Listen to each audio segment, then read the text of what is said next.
Good afternoon. सब ठीक ठाक? यस। तो बेटे हमारा इंडियन कॉन्ट्रैक्ट एक्ट चल रहा है। कैसा लग रहा है? अभी कितने लेक्चर हो गए हमारे? शायद 3 हो गए ना। कॉन्ट्रैक्ट एक्ट हमारा चल रहा है और 3 लेक्चर हमने कवर करे। एक बार रिवीजन अभी तक जो किया है, फिर आज की क्लास को शुरू करेंगे।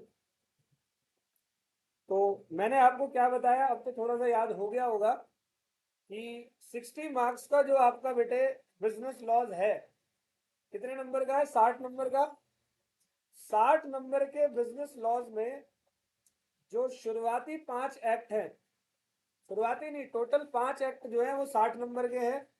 उन 5 एक्ट में से आपको पहला एक्ट हम लोग स्टार्ट कर चुके हैं, जिसका नाम क्या है? इंडियन। अमूमन नॉर्मली आपके एग्जाम में 20 से 22 नंबर का इंडियन कॉन्ट्रैक्ट एक्ट आना ही आना। ठीक है। अब इंडियन कॉन्ट्रैक्ट एक्ट जैसे ही हमने शुरू किया, यूनिट नंबर 1 से हमने शुरुआत करी थी, जनरल नेचर ऑफ कॉन्ट्रैक्ट। उससे पहले कुछ इंट्रोडक्शन मैंने दिया था लॉ के बारे में, तो मुझे लगता है कि वो लॉ का इंट्रोडक्शन आपको याद है कि भाई लॉ का मतलब क्या होता है। तो सर ये रूल्स होते हैं, रेगुलेशन होते हैं जो कि बनाए जाते हैं कंट्रोल करने के लिए सोसाइटी में रहने वाले लोगों को। ओके। हम लोग लॉ पढ़ते क्यों हैं? क्योंकि लॉ को आप इग्नोर नहीं कर सकते, because ignorance of law is no excuse. You can not ignore the law. यहां तक ओके। फिर मैंने आपको जब यूनिट 1 स्टार्ट कराया तो कुछ और बेसिक बात बताई थी कि सर सबसे पहले इंडियन कॉन्ट्रैक्ट एक्ट स्टार्ट कब हुआ? तो 1 सितंबर 1872 को इंडियन कॉन्ट्रैक्ट एक्ट शुरू हुआ। और Indian contract act applicable all over India में होता है। अब 2019 तक, अगस्त के महीने, शायद अगस्त में 370 धारा आई थी।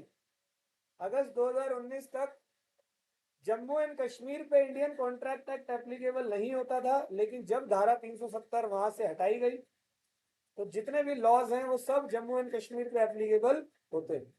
यहां तक डन। फिर हम लोगों ने बात करी इसके अलावा, सर कॉन्ट्रैक्ट का मतलब क्या होता है? तो कॉन्ट्रैक्ट का मतलब होता है, सेक्शन नंबर 2 क्लॉज एच ये कहता है। अब सेक्शन को पढ़ने का तरीका भी मैंने आपको बताया। सेक्शन को पढ़ने का तरीका क्या था? An agreement which is enforceable by law is called contract. बाद में करता हूं, क्लास अभी शुरू हो। सेक्शन नंबर 2 क्लॉज एच कहता है an agreement which is enforceable by law is called contract. ठीक है। आप जब भी ऐसा एग्रीमेंट बनाओ जो कि जिस पर आप लीगल एक्शन ले सको, तभी वही कॉन्ट्रैक्ट होगा। मतलब आपको जो कॉन्ट्रैक्ट बनाना है वहां पर एग्रीमेंट बिजनेस वाला होना चाहिए, सोशल वाला। मैं दिखाते हुए ही चलता हूं आपको, थोड़ा सामने रहेगा। याद था an agreement which is enforceable by law is called contract, ये हो गया। फिर मैंने कहा कि एग्रीमेंट बनता कैसे? बेटे आपको पहले ऑफर देना पड़ेगा और साथ में उस ऑफर की क्या मिलेगी? मतलब positive reply by the offeree. फिर यहां पर बात हुई कि सर एग्रीमेंट का मतलब क्या होता है? एग्रीमेंट मीन्स एवरी प्रॉमिस और every set of promises forming consideration for each other is called agreement. तो एग्रीमेंट में आपको पहले प्रॉमिस करना पड़ेगा। एक प्रॉमिस या एक से ज्यादा प्रॉमिस को आप एग्रीमेंट बोल सकते हो। बिना कंसिडरेशन एग्रीमेंट वैलिड नहीं होता। यहाँ एक एग्जांपल भी दिया था मैंने कि भाई मेरी कार 5 लाख में खरीद ले, तो ऑफर एक्सेप्टेंस हुआ, कंसीडरेशन में क्या था? 5 लाख रुपए और कार। यहां तक ओके था। फिर हमने बात करी एग्रीमेंट बेटे कितने टाइप के होते हैं? तो एग्रीमेंट 2 टाइप के होते हैं, एक सोशल एग्रीमेंट और एक, बेटे सोशल एग्रीमेंट में कभी भी पार्टी की इंटेंशन नहीं होती है लीगल रिलेशन को। जब पार्टी की इंटेंशन ही नहीं होती लीगल रिलेशन को बनाने की, तो enforceable by law contract. Business agreement में पार्टी की इंटेंशन होती है लीगल रिलेशन बनाने की, एनफोर्सेबल बाय लॉ होगा कॉन्ट्रैक्ट। कंक्लूजन निकला था all contract are, but all agreement are, social agreement are, business agreement are. फिर बात हुई टाइप्स ऑफ कॉन्ट्रैक्ट की। On the basis of creation, बेटे मैंने ये वाला अभी बताया नहीं है, टैसिट वाला वो आगे बताऊंगा मिसलेनियस टाइप्स में। On the basis of creation contract हमारे कितने टाइप के होते हैं बेटे? तो दो टाइप के होते हैं, एक एक्सप्रेस कॉन्ट्रैक्ट और एक इम्प्लाइड कॉन्ट्रैक्ट। एक्सप्रेस कॉन्ट्रैक्ट भी दो टाइप के होते हैं, ओरल कॉन्ट्रैक्ट और रिटन कॉन्ट्रैक्ट, राइटिंग में भी। क्लियर है यहां तक? तो सर ओरल कॉन्ट्रैक्ट में वर्ड्स ऑफ माउथ का आप लोग यूज करते हो, और रिटन कॉन्ट्रैक्ट में वर्ड्स ऑफ माउथ का आप लोग यूज नहीं करते। समझ में आ गया? 1 घंटे बाद फोन करेंगे। ओरल कॉन्ट्रैक्ट में वर्ड्स ऑफ माउथ का आप लोग यूज करते हो और रिटर्न में लिखोगे, ठीक है। इम्प्लाइड कॉन्ट्रैक्ट मतलब ऐसा कॉन्ट्रैक्ट जहां पर इम्पोज्ड बाय लॉ होता है, इम्पोज्ड बाय लॉ। बात समझ में आ गई? On the basis of enforceability, अभी क्रिएट कर लिया मैंने कॉन्ट्रैक्ट, तो क्रिएट कर कर ही नहीं छोड़ूंगा, मुझे अब चेक करना है जो मैंने क्रिएट किया है वो वैलिड है, वॉइड है, वॉइड मतलब यूजलेस, इलीगल है या क्या है। तो पहले मैंने और एक वॉइडेबल भी। तो पहले मैंने वैलिड कॉन्ट्रैक्ट और एग्रीमेंट बताया कि on the basis of enforceability आपका कॉन्ट्रैक्ट वैलिड हो सकता है। तो वैलिड कॉन्ट्रैक्ट को बनाने के लिए टोटल नंबर ऑफ पॉइंट चाहिए कितने? 10 नंबर ऑफ पॉइंट। टोटल 10 के 10 पूरे करना, कॉन्ट्रैक्ट आपका वैलिड है। अगर 10 पूरे नहीं करते कॉन्ट्रैक्ट वैलिड आपका नहीं।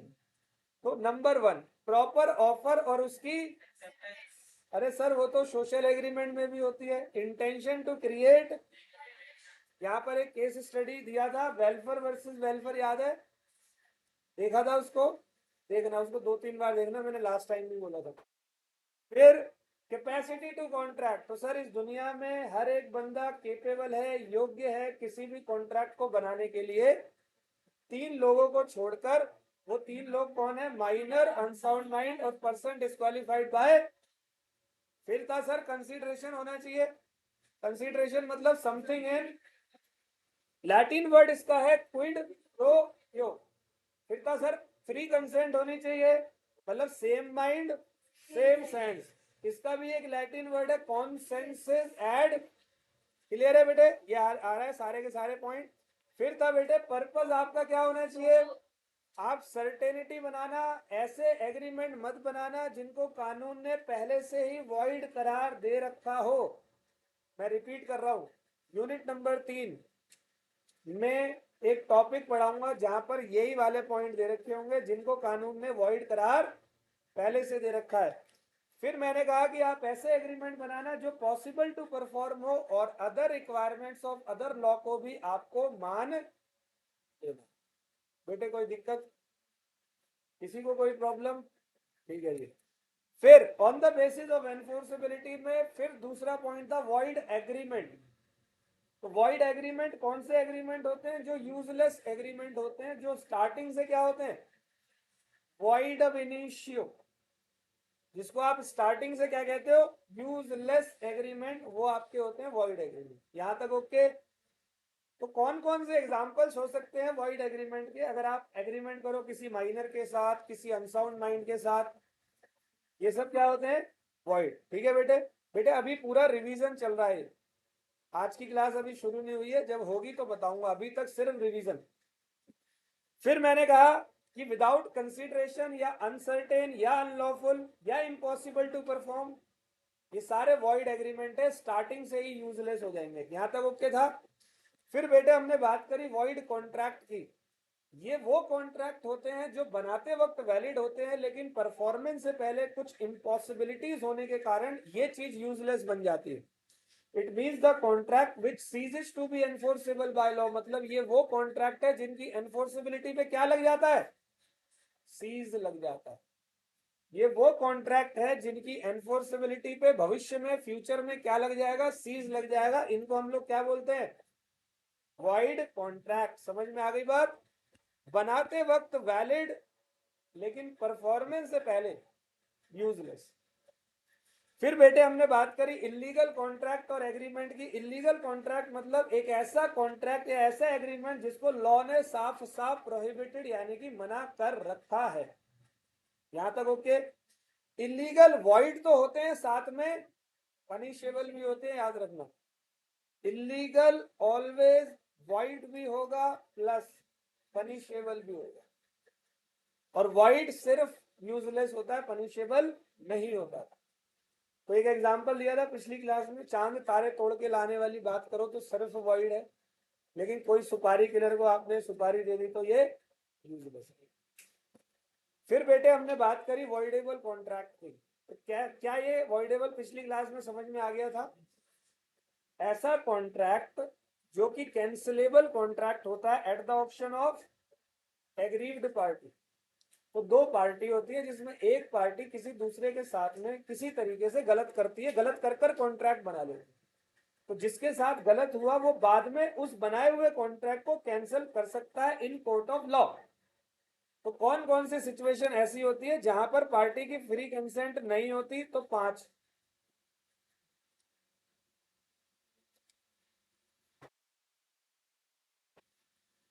सिचुएशन है जहां पार्टी की कंसेंट फ्री। उन पांच सिचुएशन में से चार सिचुएशन वॉइडेबल के होते हैं और एक होता है मिस्टेक, यानी कि वॉइड और वैलिड दोनों। तो in following situation there is lack of free consent, coercion, undue influence, fraud, misrepresentation और ये हो गया। बेटे ये पूरे पांच के पांच यूनिट नंबर 3 में पूरा टॉपिक है फ्री कंसेंट। पांच के पांच हम लोग वहां पढ़ेंगे। डन। अब है बेटे on the basis of performance और on the basis of execution. अब जरा परफॉर्म कर लेते। तो ये भी कराया था। तो बेटे मैंने अभी तक क्या क्या सीख लिया? मैंने एग्रीमेंट यानी कॉन्ट्रैक्ट को बनाना सीख लिया, क्रिएट कर लिया। अब मैंने चेक कर लिया कि ये एनफोर्सेबल बाय लॉ है या नहीं है, वो भी चेक कर लिया। तीसरा, थर्ड काम में क्या करने वाला हूं? थर्ड काम में ये चेक करने वाला हूं कि जो भी कॉन्ट्रैक्ट मैंने बनाए हैं उस कॉन्ट्रैक्ट को मैं अब परफॉर्म करवाना है। परफॉर्म करूंगा। बनाकर क्या करूं? घर में खाना बना के क्या करते हो? रख देते हो? नहीं जी बन गया, अब तो हो गया, जीवन धन्य हो गया, या खाओगे उसको, है ना जी? तो आप करो परफॉर्मेंस। तो बेटे on the basis of performance, last class में मैंने कहा था, बस यहां पर क्लास खत्म हो गई थी इस टॉपिक को करवा के।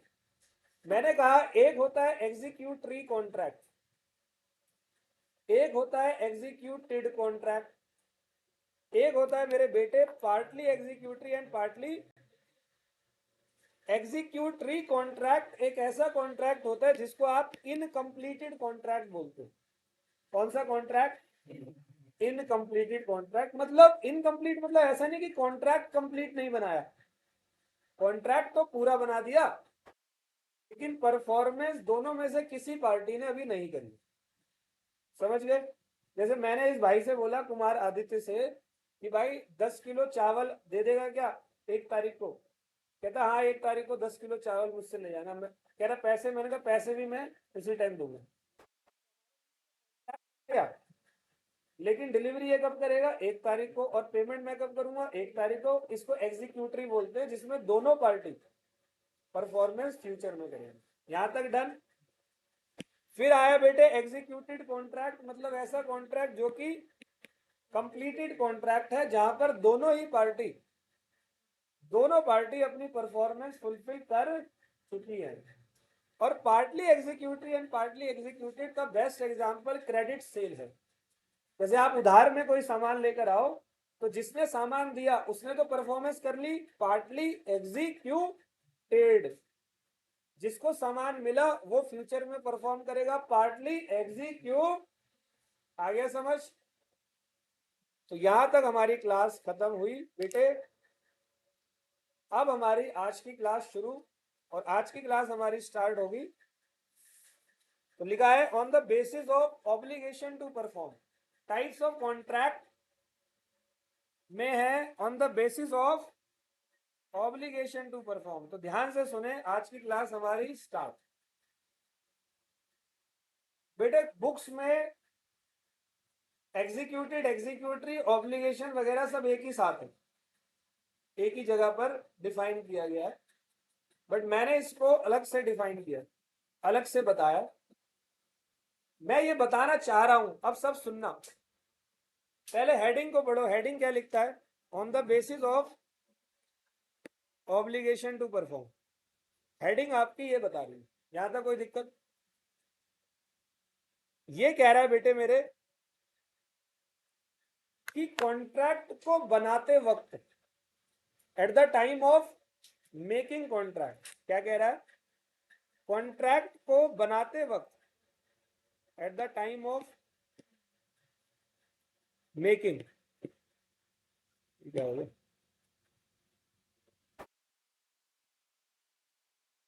यस, कॉन्ट्रैक्ट को बनाते वक्त कौन सी पार्टी की ऑब्लिगेशन है परफॉर्म करने की? कौन सी पार्टी की? एक पार्टी की या दोनों पार्टी की? एक ओनली एक पार्टी की या दोनों पार्टी की? जब तक एग्जांपल नहीं दूंगा समझ नहीं आएगा। मान लो कि कोई एक पर्सन है, जैसे मैं कल ही ना अपना, मैं नवंबर और दिसंबर के बीच में वेस्ट बंगाल में एक जगह है मायापुर, बहुत अच्छी जगह है, वहां पर मैं जाने की सोच रहा हूँ। तो मैं कल उसके लिए टिकट्स वगैरह देख रहा था, तो टिकट्स मैंने दिसंबर की बुक करी है। तो मैंने जब टिकट बुक करी, तो सब सुनना है वो क्या हुआ, फिर बताऊंगा कि मेरे को क्या समझाना है। टिकट मैंने बुक करी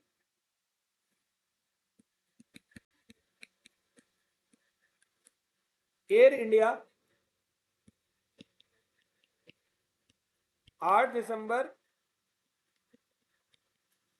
शाम को 5 बजे की मेरी क्या है, फ्लाइट है दिल्ली आईजीआई एयरपोर्ट से कोलकाता। ठीक है जी, मेरी फ्लाइट है। तो मैंने कल ही इस फ्लाइट को बुक किया। तो जब मैं इस फ्लाइट को बुक कर रहा था, तो बुकिंग करते वक्त पक्की बात है मेरा और एयर इंडिया के बीच में क्या बन रहा है? बन रहा है या नहीं बन रहा? रिटर्न कॉन्ट्रैक्ट है पूरा यार, पूरे एप्लीकेशन के थ्रू मैंने बुकिंग करी है, ऑफर एक्सेप्टेंस सब हुआ। तो कॉन्ट्रैक्ट जब बना रहे हैं तो बताओ, दीपक पाठक यानी कि मैं और एयर इंडिया, कॉन्ट्रैक्ट में कॉन्ट्रैक्ट फुलफिल करने की दोनों क्या क्या ऑब्लिगेशन? पहले मेरी ऑब्लिगेशन बताओ। है जी, दीपक पाठक की ऑब्लिगेशन है पेमेंट देना। एयर इंडिया की ऑब्लिगेशन क्या है? सर्विस देना, मतलब कि 8 दिसंबर को 5 बजे रनवे पे, घर तो लेने नहीं आएगी फ्लाइट, आ जा, बैठ जा, आ गया, हो गया टाइम। 8 दिसंबर को 5 बजे रनवे पे ये फ्लाइट तैयार होनी चाहिए, ये उसकी ऑब्लिगेशन।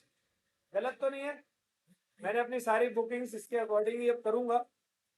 अभी सिर्फ फ्लाइट बुक करी, अब आगे की बुकिंग्स वगैरह करूंगा। लेकिन जब मैं कॉन्ट्रैक्ट बना रहा था, तो कॉन्ट्रैक्ट को बनाते वक्त है कि दोनों में से किसी एक पार्टी ने ही कॉन्ट्रैक्ट की ऑब्लिगेशन को पूरी की होगी, दोनों ने नहीं करी होगी। बताओ किसने पूरा किया होगा? तो कल जब मैंने टिकट बुक करी तो मेरे बैंक अकाउंट से पैसे कल ही कट गए, या मैं उनको बोलता भाई पहले फ्लाइट में चढ़ूंगा तभी दूंगा, कैश लेके आऊंगा, एयर होस्टेस भेज दियो, उसी के हाथ में कैश दे दूंगा। ऐसे होता है कभी? नहीं जी, हमें तो भरोसा नहीं आपके ऊपर, हम तो जब फ्लाइट में आएंगे तभी देखेंगे, हम तो उससे पहले देते ही नहीं। अगर ऐसा बोलूं तो चलेगा क्या? इट इज कंपल्सरी कि मेरे को मेरी तरफ से ऑब्लिगेशन करनी है। अच्छा, क्या फ्लाइट वाले को कोई ऑब्लिगेशन करनी थी? कल उसने कुछ किया ही नहीं। क्या मैं कल उसको ये बोलता कि रनवे पे खड़ा हूं अभी आ रहा? उसका अभी कोई ऑब्लिगेशन, उसका ऑब्लिगेशन आएगा ठीक 8 दिसंबर को 5 बजे शाम, दिल्ली से कलकत्ता। आया समझ में? इसको कहते हैं यूनिलेटरल कॉन्ट्रैक्ट। कौन सा कॉन्ट्रैक्ट बेटे? जिसमें एक पार्टी की ऑब्लिगेशन होती है, ओनली वन पार्टी की, इसको कहते हैं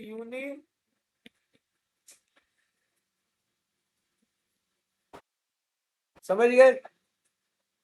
और बोथ पार्टी की होती है तो इसको कहते हैं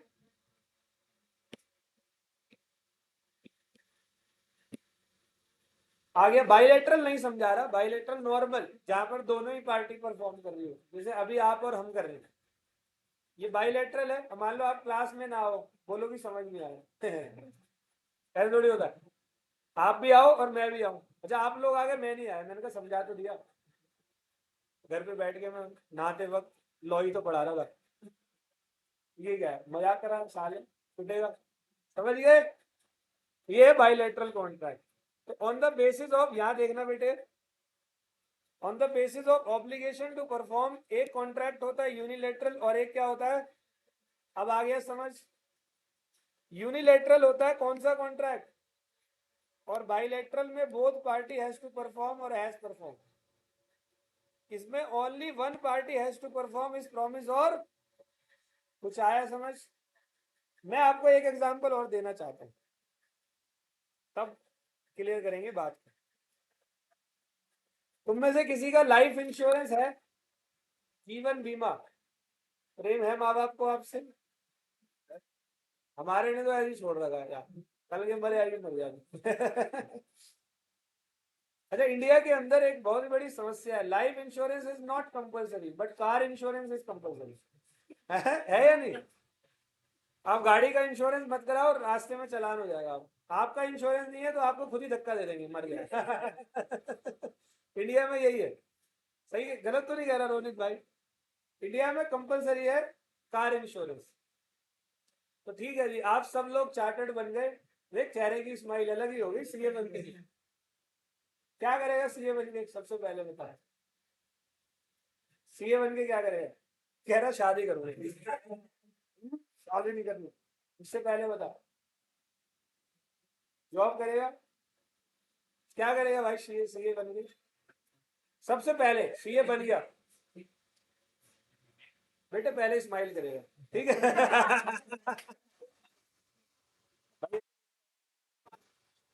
फिर करेगा पार्टी, फिर जॉब करेगा या अपना बिजनेस करेगा।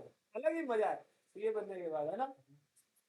अब सब सुनना, क्या ट्रिप पे जाएगा पहले भूटान, बहुत बढ़िया जगह है भूटान। नेपाल भी बहुत बढ़िया जगह है, काठमांडू। अच्छा आजा, चलो टॉपिक पे आ जाते हैं, बहुत मस्ती हो गई। तो मैं आपको एक एग्जांपल और दे रहा हूँ। मैं क्या कह रहा हूँ कि कार की बात करते हैं, तो आप लोग सब सीए बन गए, और सीए बनने के बाद 1 2 3 महीने में आप लोग क्या ले लोगे? अब गाड़ी ले लोगे, क्योंकि स्टेटस सिंबल भी होता है, वैगन आर ले लेंगे स्टेटस सिंबल हो जाता है। अल्टो ले लेंगे, जो भी लो, नैनो लो, अल्टो लो, वैगन आर लो, ऑडी लो, आपस की बात है तुम्हारी। अब तुमने गाड़ी ली, और गाड़ी के साथ में जब गाड़ी खरीदते हो तो उसी के साथ में आपको इंश्योरेंस लेना पड़ता है कार का। तो कार का इंश्योरेंस मतलब क्या लिया आपने, क्या होता है उसका मतलब? भाई आपने 1 साल का प्रीमियम दिया इंश्योरेंस कंपनी को, और अगर आपकी गाड़ी रास्ते में 1 साल के भीतर कहीं एक्सीडेंट हो गई, तो उस गाड़ी का क्लेम जो है वो आपको मिल जाएगा। यही है ना? प्रीमियम आप कब देते हो? ठुकने के बाद या ठुकने से पहले गाड़ी? एडवांस देना पड़ता है ना। तो ऑब्लिगेशन किसकी हुई? आपकी। बताओ इंश्योरेंस कंपनी ने क्या किया? मैं बताऊं, कुछ नहीं। इंश्योरेंस कंपनी कब करेगी? जब गाड़ी ठुक जाएगी। अब तक कई लोग ऐसे होते हैं जिनकी गाड़ी का इंश्योरेंस होता है लेकिन गाड़ी में एक्सीडेंट होता ही नहीं पूरे साल। तो अब क्या करते हैं? जबरदस्ती कुएं से फेंक देते हैं गाड़ी नीचे, वो पैसे। इसको कहते हैं ऑब्लिगेशन। कितनी पार्टी की थी कॉन्ट्रैक्ट में? Contract of insurance is the best example of unilateral contract. आ गया समझ? बेटा आपका नाम क्या है? रिया। मैं धीरे धीरे आप लोगों के नाम भी याद करता रहूंगा, नाम मुझे थोड़ा लेट याद होते, ठीक है? लॉई इतनी भर रखी है दिमाग में, नाम कहाँ तक गया अब बढ़ते आगे। On the basis of obligation to perform में देखो, मैंने यहाँ एग्जांपल दिया हुआ है। एक तो मैंने ये वाला दिया था आपको, तो दीपक ने बुक की टिकट करी मुंबई की 16 दिसंबर को, और 7 जनवरी को जर्नी है। तो दीपक ने पेमेंट कब करी? 7 जनवरी की। एयर इंडिया अपनी परफॉर्मेंस कब करेगा? दीपक ने पेमेंट करी 16 दिसंबर की और एयर इंडिया परफॉर्म करेगा 7। जो यूनिलेटरल नहीं है वो सब क्या होते हैं, आगे समझ। तो टाइप्स ऑफ कॉन्ट्रैक्ट पहले क्रिएट कर लिया, ठीक है गुरुजी समझ गए। एनफोर्सेबल कर लिया, समझ गए। परफॉर्मेंस कर ली, समझ गए। किस पार्टी को परफॉर्मेंस करनी है वो भी समझ गए।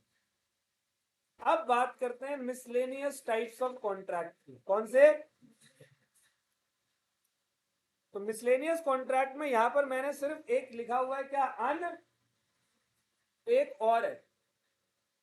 वो जो है वो कहां है, जरा ढूंढते हैं बेटे। On the basis of creation, याद है मैंने आपको on the basis of creation बोला था। बचा हुआ ये क्या है एंड में? ये मिसलेनियस का पार्ट या तो वहां पढ़ लो या यहां पढ़ लो, मैं वहीं पढ़ाता हूं। तो कॉन्ट्रैक्ट है टैसिट कॉन्ट्रैक्ट, बड़ा अच्छा कॉन्ट्रैक्ट है। एक ऐसे कॉन्ट्रैक्ट, कुछ ऐसे कॉन्ट्रैक्ट जो कि होते हैं, जो कि बनाए जाते हैं, बनते हैं पार्टियों के कंडक्ट से। कंडक्ट मतलब एक तरीके का इशारा, इसीलिए यहां पर लिखा है क्योंकि वो इंप्लाइड का छोटा भाई लग रहा है। इंप्लाइड में क्या होता है, उसमें भी इशारे ही होते हैं एक तरीके के, इम्पोज्ड बाय लॉ होता है वो। टैसिट कॉन्ट्रैक्ट मतलब एक ऐसा कॉन्ट्रैक्ट जिसमें पार्टी ना कोई कंडक्ट से चीज का होना समझती है। बिना एग्जाम्पल मजा नहीं आएगा। तो आप सब में सबसे पहले ये बताओ कि रेलवे स्टेशन कौन कौन गया है? ऑलमोस्ट सब गए हो रेलवे स्टेशन। तो रेलवे स्टेशन जाओ, रेलवे स्टेशन में ना वेट मेजरमेंट मशीन होती है, देखिए आपने, लाल सी होती है, उसमें बल्ब सा लगा होता है, बड़ी सी मशीन।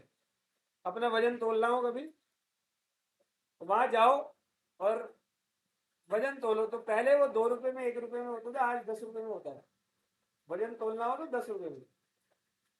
तो मान लो आपको वजन तोलना और मशीन सामने, क्या करोगे? बात करोगे, अरे मशीन मुझे अपने ऊपर ले, है ऐसे करोगे बात? बताओ क्या करोगे पाजी? भाई मशीन पे खड़े हो जाएंगे। मशीन में ना सामने इंस्ट्रक्शन लिखी होती है कि मुंह फेस ऐसे करो सीधा। फिर एक नीचे उसी से आंख के बराबर में लिखा होता है कृपया पैसे डालें। पैसे डालेंगे तो पैसे तभी डालते हैं जब उसमें कोई लाइट जल रही होती है, वो एक इंस्ट्रक्शन होती है कि अब पैसे डालो। तो ये जितनी भी इंस्ट्रक्शन मिल रही है ये कॉन्ट्रैक्ट को बनाने की इंस्ट्रक्शन है या नहीं है? अब आपने उसमें सिक्का डाला और नीचे से आपका वजन का एक कार्ड आता है, उसमें लिखा होता है पीछे आपकी एक सुंदर लड़की से मुलाकात होगी। फिर आप अपनी सीट पे बैठते हो, सामने 92 साल की आंटी बैठी होती है, दांत नहीं कुछ नहीं, आराम से, आओ बेटे कहाँ जा रहे हो, पराठा खाओगे? नहीं आंटी आप खाओ, आपको जरूरत है जी। तो एक तो ये एग्जांपल हो सकता है टैसिट कॉन्ट्रैक्ट का, withdrawal of cash from ATM machine, sorry weight measurement machine. ATM में गए हो कभी? सबके सब गए हो? तो बेटे आप में से एटीएम आप जाओ और एटीएम में पैसे निकालने, मान लो आपको 10,000 रुपये, क्या करोगे? प्रोसेस थोड़ा तेज बोलना है, कंगना रनौत को देखा है बोलते हुए, बस समझ गए होगे मैं क्या कहना चाहता हूँ। तो तेज बोलो। आपका नाम क्या है? रिया प्रियंका, यस प्रियंका बोलो। पहले आप अपना कार्ड, कौन सा बैंक अकाउंट है आपका? कैनरा बैंक, बड़ा चल रहा है यार, 4-5 बच्चों से पूछा सबका कैनरा है। तो कैनरा आपका बैंक है, तो आप पहले एटीएम में गए, तो एटीएम में जाते ही आपने सीधा कार्ड डाल दिया। पहले उसमें लिखा होता है प्लीज, तो चला कार्ड डाल दिया, आप खड़े, कुछ आ ही नहीं रहा, उससे पहले देखो मशीन ही खराब थी। तो पहले लिखा आना चाहिए प्लीज इंसर्ट योर, अब आपने उसमें कार्ड डाल दिया। फिर वो कहता है कि आप डालो उसमें सेविंग बैंक अकाउंट है, करंट बैंक अकाउंट है। वो क्या दे रहा है? वो आपको इंस्ट्रक्शन दे रहा है, कंडक्ट कर रहा है ना वो। फिर आपने सेविंग पे क्लिक कर दिया, चुन, बड़ा मजा आ रहा है, उसकी टू की आवाज आ रही, ठीक है, कृपया अपना पिन डाले। फिर आपने पिन निकाली और डालना चालू है, पासवर्ड, पासवर्ड डाला 1800, क्या है पासवर्ड? 1800 for example. आपने वो डाल दिया, अब वो कह रहे कृपया अमाउंट डाले, फिर आपने अमाउंट डाला थी 10,000, फिर जब एंटर करा तब आपके पैसे धड़ धड़ धड़ धड़ धड़ मशीन चली और पैसे आ गए 10,000। अब आपने वो पैसे गिने और दो नोट नकली थे, दो नोट पे जवाहरलाल नेहरू की फोटो थी, ठीक है। बाकियों पे गांधी था, दो पे जवाहरलाल नेहरू। आपको यकीन नहीं हुआ, 2-4 मिनट के लिए हुआ कि भाई मोदी ने ये भी बदल दिया होगा, मोदी का कोई भरोसा तो है नहीं। बाद में कहा नहीं यार, मोदी ये गलती तो नहीं कर सकता कि जवाहरलाल नेहरू की फोटो लेकर आया, वो सरदार पटेल की ला सकता। ठीक है जी, अब आपको आया गुस्सा, अब आप मशीन को घेरोगे, पहले मशीन को ऐसे पकड़ोगे, फिर बोलो तेरी ऐसी की तैसी है, क्या करोगे? बैंक जाओगे, बैंक में मान लो मैनेजर ने आपसे ये बोल दिया भाई तूने मुझसे थोड़ी कॉन्ट्रैक्ट बनाया, तूने तो मशीन से बनाया, तो क्या ये गड़बड़ नहीं है? बेटे, मशीन जो कंडक्ट कर रही है वो भी एक कॉन्ट्रैक्ट है, किसके ब्याह पे कंडक्ट कर रही है? इसको टैसिट कॉन्ट्रैक्ट देंगे, समझ गए? कितने एग्जाम्पल हो गए? अब एग्जाम्पल नंबर 3, आपने कभी फोन पे बात की है, वो वाले फोन पे जिसमें सिक्का डाल के बात होती है कोई तुम में से जिसने कभी करा हो ऐसा? कहाँ पे? अभी भी है? पहले था? कहाँ पे? घर के पास पहले हुआ करते थे, जब मैं भी छोटा था, मतलब मैं बहुत बड़ा भी नहीं हूँ, लेकिन जब मैं छोटा था, तुम्हारे से 6-8 महीने बड़ा हूँ मैं, उससे ज्यादा नहीं। 17.5 साल की उम्र है। अभी 18 का हो जाऊंगा 14 तारीख, 14 जून को मेरा बाल विवाह हो गया। पार्टी मिलो डन बेटे, क्या क्या ला रहे हो? अच्छा मेरी तरफ से पार्टी, उस दिन छुट्टी आज। पार्टी के नाम से हो जाएगा। चलो सबको स्प्राइट पिलाऊंगा मैं, ठीक है? बेटे 500 बच्चे हैं, बैंक अकाउंट खत्म हो जाएगा। अभी सुनना, पार्टी देगी, ठीक है? पास हो जाओ पक्का पार्टी। सर ये क्या बात, मजाक नहीं कर रहे हो। चलो टॉपिक पे आते। तो जब मेरी उम्र भी थी 18-17 साल, यही कुछ टाइम पहले, तो हमारी भी गली के बाहर एक कॉइन ऑपरेटेड टेलीफोन मशीन होती थी। तो मेरे पापा में मोबाइल फोन था, लेकिन हमारे घर में लैंडलाइन नहीं था, शायद उससे ही छोटा हूँ मैं। तो हम जाते थे वहां पर, मम्मी भेजती थी डेली शाम को 5 बजे के आसपास, एक सिक्का दे के भेजती थी, दी दो 1-1 रुपए के 2 सिक्के। वहां जा, जैसे ही फोन उठाया, हर बार कोशिश करी कि बिना सिक्का डाले बात हो जाए और 1 रुपए बच जाए, ये कभी हुआ नहीं। जैसे ही फोन उठाया, वही पीछे से आवाज आ रही होती थी, प्लीज इंसर्ट द कॉइन। तो मैंने कॉइन डाला, फोन नंबर मिलाया, पापा से बात हो गई। जैसे ही 51वां सेकंड चालू होता था, 51st सेकंड, ऐसे पीछे से आवाज आ रही टू टू, मतलब वो एक इंस्ट्रक्शन है कि अगले 10 सेकंड में सिक्का डाल लो, नहीं तो फोन। ये भी एक कॉन्ट्रैक्ट है, कौन सा? Tacit contract. अब कितनी किस्मत खराब हो, किसी पे एक ही सिक्का हो, वो डाले, सिक्का फंस गया, call the number you call is switch off. सिक्का भी गया। उसकी किस्मत खराब है ना, होता है ना ऐसे। तो मैं गया था ऑस्ट्रेलिया, वहाँ एयरपोर्ट के बाहर मेरे को कोई लेने आने वाला था। अब वो फोन फान तो वहाँ रोमिंग पैक डलता है, मैंने डलवाया नहीं रोमिंग पे, मैं ऐसे पहुंच गया वहां पे। अब एयरपोर्ट के बाहर हांड रहा हूँ, ढूंढ रहा हूँ बंदे को, भाई कहाँ है, कहाँ है भाई, कहाँ है, मिल ही नहीं रहा। तो फिर लाइन से मोबाइल, वो जो लैंडलाइन फोन होते हैं ना वो सिक्के वाले, उसकी लाइन लगी हुई थी वहां पर। तो मैंने अपना 1 रुपए का सिक्का निकाला, बट वो से वो डल ही नहीं था, इतना बड़ा छेद ही नहीं था। ये क्यों नहीं डल रहा, इतनी देर हो गई। फिर वहां से किसी अंग्रेज को पकड़ा, मैं इधर आ, कितने सिक्के हैं तेरे पास? इंग्लिश में ही बात करी, उसे लगा डकैत है साला। उसने चिल्ला दिया। भाई मैंने कहा भाई हेल्प चाहिए, फोन करना है, डोंट हैव सिक्का। You are Indian? Yes I am Indian. आप समझा तू? यस समझ गया, तुम हमेशा मांगता है।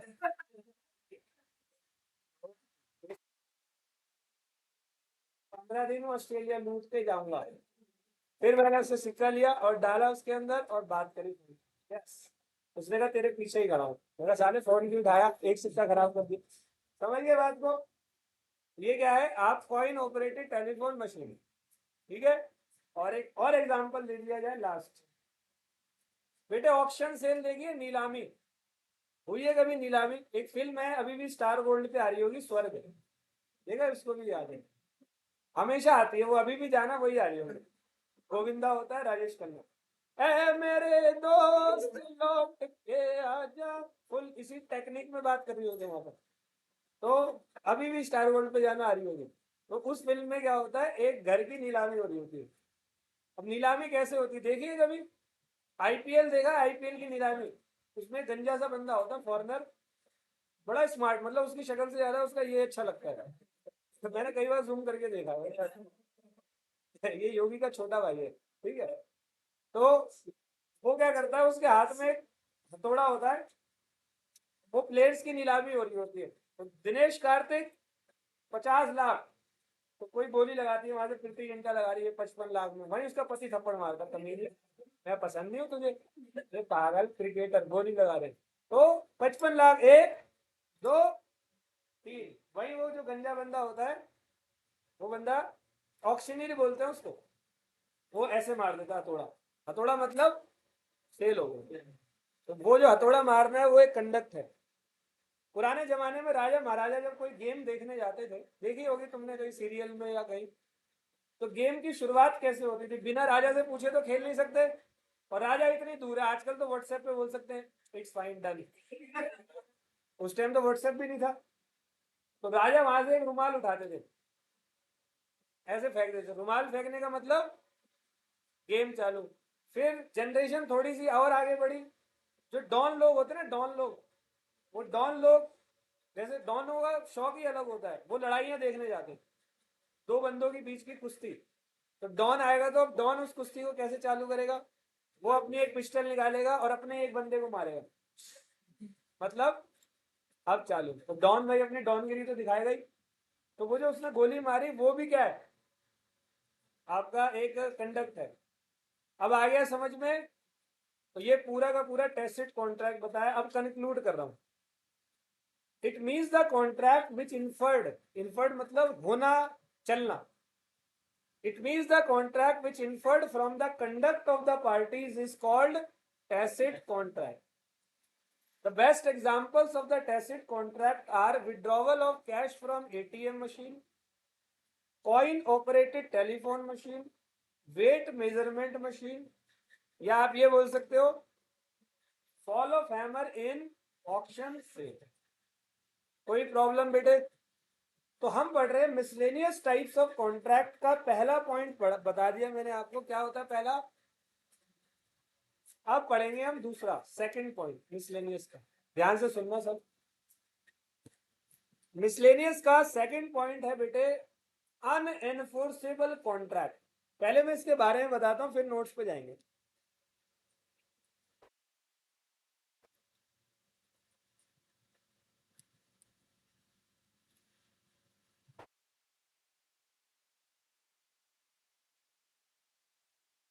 चलो जी,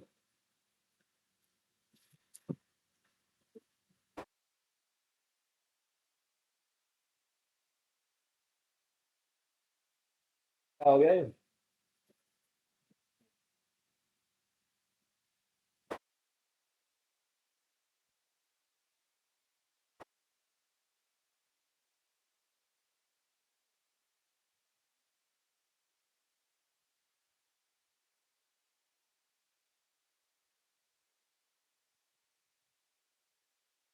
डन बेटे, आ जाओ।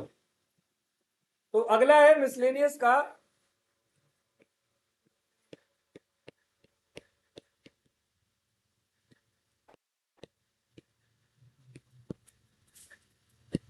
अनएनफोर्सेबल कॉन्ट्रैक्ट। बेटे एनफोर्सेबल मतलब क्या होता है? जिस पर आप लीगल एक्शन ले सको। जैसे आपने लैपटॉप परचेज किया, एनफोर्सेबल है। आप कोचिंग क्लास ले रहे हो, एनफोर्सेबल है। आपने मोबाइल फोन लिया, एनफोर्सेबल है। कैमरा लिया, ये एनफोर्सेबल है। सब कुछ एनफोर्सेबल है। अनएनफोर्सेबल मतलब ऐसे कॉन्ट्रैक्ट जिनको आप, जिन पर आप लीगल एक्शन, यही मतलब हुआ। लेकिन ये टॉपिक है क्या? पहले तो मैं इसकी एग्जैक्ट मीनिंग बता देता हूँ, जो आपकी बुक में लिखी होगी, नोट्स में लिखे होगे। It means the contract which are good in substance, but due to some technical reason like not proper stamping, not properly dated, not properly signed, the contract becomes unenforceable. ये वो contract होते हैं जो हर मामले में ठीक होते हैं, विच आर गुड, लेकिन कुछ टेक्निकल कारण होने की वजह से इनकी एनफोर्सेबिलिटी खत्म हो जाती है। कभी बैंक में अकाउंट खुलवाया फिजिकली, आजकल तो डिजिटल हो गए, पहले फिजिकली खुलते थे एसबीआई वगैरह में। तो जब आप अकाउंट खुलवाने जाते थे पहले, तो पूरे के पूरे जो डॉक्यूमेंट होते हैं ना, वो सारे के सारे डॉक्यूमेंट के ऊपर बहुत सारी बार साइन करने पड़ते हैं। कई बार तो ऐसा होता है साइन करते करते बंदा भूल ही जाता है कि मेरे साइन कर, एक बार, दो बार, तीन बार होता है ना। कभी कभी आप गलत साइन कर देते हो, एग्रीमेंट ओके, बस आपके साइन गलत हो गए, तो उसकी वजह से एनफोर्सेबल बाय लॉ, ये सब कुछ ठीक लिखा है, डेट गलत हो गई। देखो अभी 2023 चल रहा है, तो ये कब से स्टार्ट होता है? 1 जनवरी। जब जनवरी का पहला हफ्ता होता है ना, आप कभी भी अपनी डेट लिखना, लिख के आगे बढ़ जाओगे, देखना हुआ होगा तुम्हारे साथ। चल क्या रहा है 23, लिख के क्या आ गए, क्योंकि आदत नहीं है। मान लो कोई कॉन्ट्रैक्ट उसी टाइम आपने बनाया जिसमें डेट क्या लिख दी, 22 था, कब? 23। साइन गलत कर दिए। अब सिग्नेचर होते हैं, मैंने दिखाए अपने साइन आप लोगों को, एक बार और, मुझे मौका चाहिए होता है। साइन मैंने कर दिए। अब कभी कभी मेरे साथ भी ऐसा हो जाता है, जब बहुत सारे साइन करता हूँ तो भूल जाता हूँ असली साइन कौन सा है। एक बार हुआ है मेरे साथ, 2-3 बार। तो अब मान लो मैंने कोई और साइन कर दिया, तो अब सब कुछ ठीक होने के बाद भी बस टेक्निकल इश्यू हो गया, आप एनफोर्सेबल उसको आगे समझ, डेट गलत लिखी हो, स्टैंप नहीं है। सरकारी कामों में पेपरों में स्टैंप होती है, पता है आपको? स्टैंप ड्यूटी देते हैं वहां पर, सरकारी ड्यूटी। देखा होगा आपने स्टैंप पे, वहां पर महात्मा गांधी, रविंद्रनाथ टैगोर, सरदार पटेल, वो छोटी सी पर्ची पे बने होते हैं, देखा है?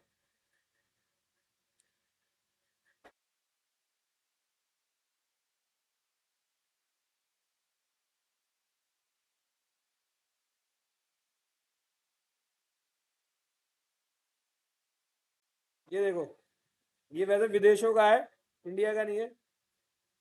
इंडिया का लगते हैं, विदेशों के देंगे।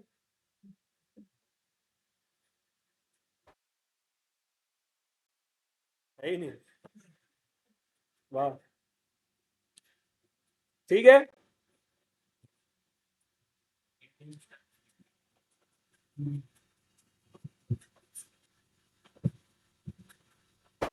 इंडियन,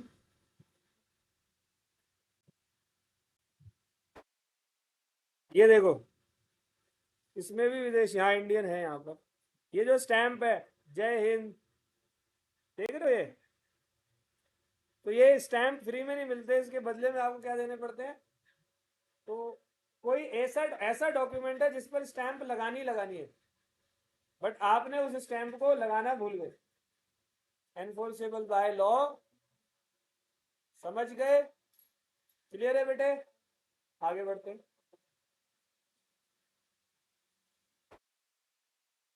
Okay, तो अनएनफोर्सेबल कॉन्ट्रैक्ट क्या बताया? It means the contract which are good in substance but due to some technical reason like not proper stamping, not proper signed, not proper registered, the contract becomes unenforceable. सही है?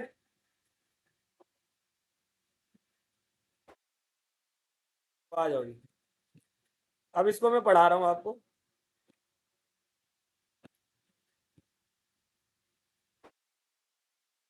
Miscellaneous contract में एक तो tacit हमने ऊपर पढ़ लिया, और एक है unenforceable. It means a contract which are but suffers from some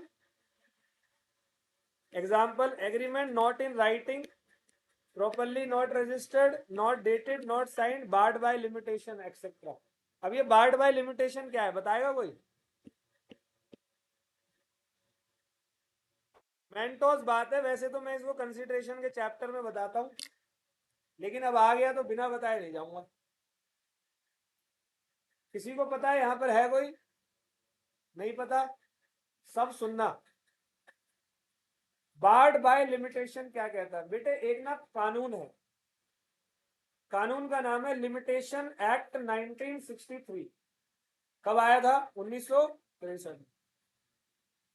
limitation act 1963 एक कानून है जो कि ये बात बोलता है कि जब भी कोई बंदा किसी को पैसे उधार देता है, उधार देने वाला कौन होता है? क्रेडिटर, और लेने वाला डेटर। तो पक्का जिसने उधार लिया होगा यानी कि डेटर कोई ड्यू डेट देगा। डेटर और क्रेडिटर के बीच में जो पैसा उधारी दी गई है तो उसकी कोई ड्यू डेट होगी या नहीं होगी? तो मान लो जिसने उधार लिया उसने बोला कि भाई 1 लाख रुपए उधार लिया, उसने कहा कि मैं तेरे को 3 महीने बाद ये पैसे दे दूंगा। 3 महीने हो गए, ड्यू डेट आ गई, तो अब क्रेडिटर उससे पैसे मांगने आया, वो पैसे देने में क्या कर रहा है? आनाकानी। तो लिमिटेशन एक्ट 1963 ये बात बोलता है कि जब भी कोई क्रेडिटर डेटर को पैसे देता है और ड्यू डेट आ गई, तो ड्यू डेट के बाद क्रेडिटर के पास 3 साल का समय है। कितने साल का? कि वो डेटर के खिलाफ लीगल एक्शन ले ले within 3 year after due date. जिस दिन पैसे दिए उस दिन से नहीं, ड्यू डेट से 3 साल के अंदर क्रेडिटर डेटर से क्या ले ले? कोर्ट में एक्शन ले ले। और अगर 3 साल बीत चुके हैं और अभी भी डेटर क्रेडिटर ने डेटर के खिलाफ कुछ नहीं किया तो एग्रीमेंट क्या हो जाएगा? अनएनफोर्सेबल। कॉन्ट्रैक्ट वैलिड था ना, अब वो क्या बन गया? अनएनफोर्सेबल। अब आप एग्रीमेंट एक्शन, ये चीज मैं आपको कंसिडरेशन के चैप्टर में भी पढ़ाने वाला हूँ। वहां एक आएगा टाइम बार डेप्थ कंसिडरेशन का एक्सेप्शन, वहां बताऊंगा। यहां तक डन बेटे? आ गया आपको? आपका नाम क्या है? रिया प्रियंका कृष्ण। ठीक है, मैं धीरे धीरे 8-10 क्लास तक सबके नाम याद हो जाएंगे, और वो भी इतने सारे। ठीक है, चलो जी आगे बढ़ते हैं। अब बेटे ई कॉम कॉन्ट्रैक्ट ये नया आया है, कि पहले वाले 1872 वाले एक्ट में ये नहीं था, क्योंकि उस समय इंटरनेट नाम की चीज। लेकिन आजकल सबसे ज्यादा कॉन्ट्रैक्ट कौन से होते हैं? इंटरनेट वाले ही होते हैं, ई कॉम कॉन्ट्रैक्ट। ठीक है, अब इसमें ज्यादा मुझे बताना नहीं, आपको भी पता है ई कॉम क्या होता है। जैसे अमेजोन से आपने कोई सामान लिया, तो वहां पर सारे काम कैसे होते हैं? उबर में कुछ किया, ओला उबर, सब ई कॉम है। तो कह रहा there these are known as e commerce contract, EDI मतलब electronic data interchange, cyber contract, mouse click contract भी बोलते हैं उसको, माउस से ही क्लिक करते हैं ना। Created using electronic means such as email, electronic mode. जैसे when you buy a mobile phone from an online shopping website और through a mobile application you enter into a, example इसका है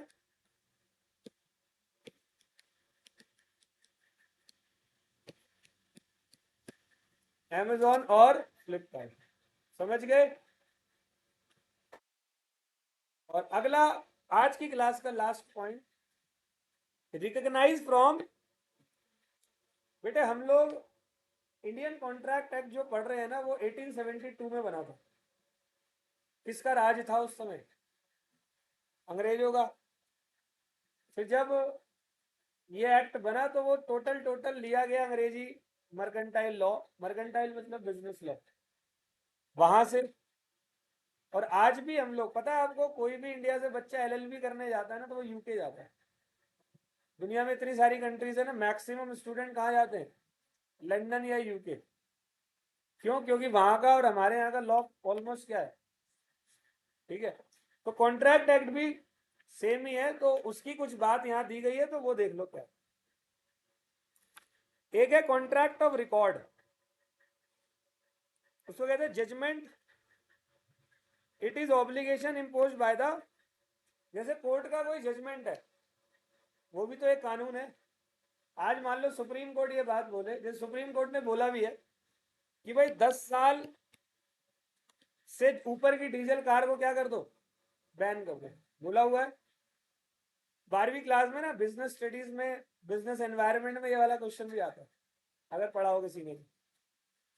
सुनना, supreme court ने ये बात बोली, जैसे सुप्रीम कोर्ट ने ट्रांसजेंडर वैलिड कर दिया, किया हुआ है, पता नहीं आपको?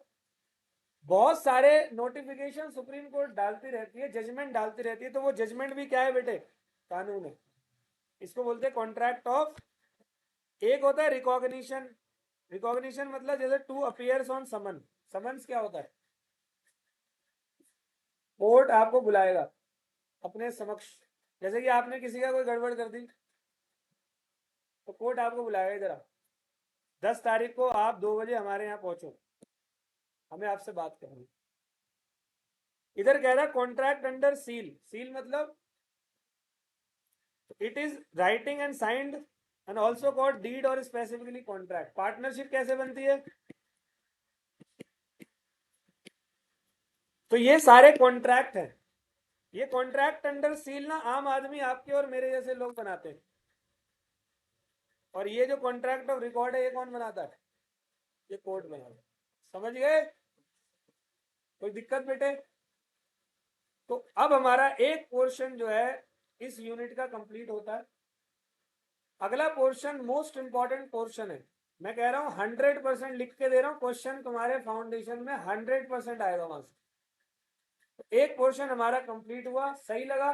ओके है? तो नेक्स्ट क्लास जब शुरू होगी तो इस पोर्शन की रिवीजन करवाऊंगा। अगली बार आप लोगों से पूछूंगा, मैं कम बोलूंगा, आप लोग ज्यादा बोलोगे, तो आप लोग घर से इसको पढ़कर आओगे। ठीक है बेटे? Okay, bye bye.